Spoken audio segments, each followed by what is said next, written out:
తిరుమల లడ్డు ఒక ఎమోషన్. కల్తీ నిగ్గు తేల్చేందుకు ఏకసభ్య కమిషన్. తిరుమల లడ్డు వ్యవహారంలో కీలక నిర్ణయం తీసుకున్నామన్నారు ఏపీ సీఎం చంద్రబాబు.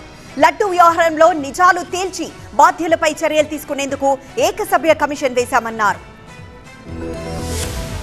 ఇన్ని కోట్ల మంది భక్తులు ప్రాణాలు పోగొట్టకుండా కాపాడుకున్నారంటే కెమికల్స్ కలిపినటువంటి ప్రసాదం లడ్డు. లడ్డూకు ఒక ప్రసక్తి ఉంది.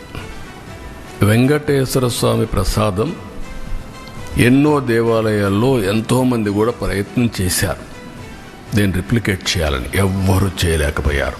అది వెంకటేశ్వర స్వామికి ఉండే ప్రత్యేకత.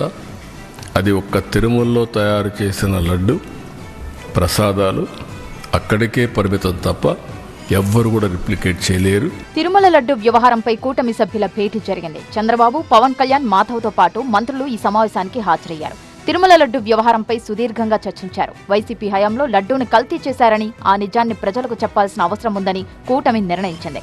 వైసీపీ భక్తుల మనోభావాలను దెబ్బతీసిందన్న విషయాన్ని ప్రజల్లోకి తీసుకువెళ్లే కార్యాచరణపై చర్చించామన్నారు కూటమి నేతలు.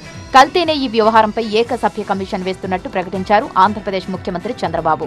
లడ్డూ వ్యవహారంలో చర్యలు తీసుకోవాలని సీబీఐ నివేదిక ఇచ్చిందన్నారు.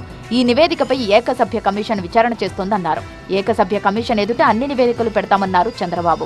మాకు యాక్షన్ తీసుకోమని ఒక రిపోర్ట్ పంపించారు సిబిఐ. వీళ్ళందరిపైన అడ్మినిస్ట్రేటివ్ యాక్షన్స్ తీసుకోమని పంపించారు. అందుకే 1 man కమిటీ ఓటేసి మొత్తం అనలైజ్ చేసి ఎక్కడెక్కడ ల్యాబ్సెస్ ఉన్నాయి ఆ ల్యాబ్సెస్ అన్ని అధ్యయనం చేసి యాక్షన్ స్టార్ట్ చేస్తాం. అవసరమైతే కోర్టులో కూడా ఇంకా ఏదైనా అడిషనల్ ఇన్ఫర్మేషన్ ఉంటే సబ్మిట్ చేస్తాం. తిరుమల పవిత్రతను కాపాడేందుకు, కల్తీన ఈ అంశంలో దోషులను శిక్షించేందుకు అన్ని రకాల చర్యలు తీసుకుంటామన్నారు చంద్రబాబు. బాధ్యతలో ఉండే ప్రభుత్వంగా ఇలాంటి తిరిగి జరగకుండా పవిత్రతను కాపాడడానికి ఏ చర్యలు తీసుకోవాలని అన్ని చర్యలు తీసుకున్నాం, ఇంకా తీసుకుంటాం. అదే మరి దోషులను కూడా అన్ని విధాలా శిక్షించడానికి అన్ని చర్యలు తీసుకొని ముందుకు పోతాం. లడ్డూ కల్తీ అయిందన్న విషయాన్ని ప్రజల్లోకి తీసుకువెళ్లేందుకు త్వరలో కార్యాచరణ రూపొందిస్తామన్నారు చంద్రబాబు.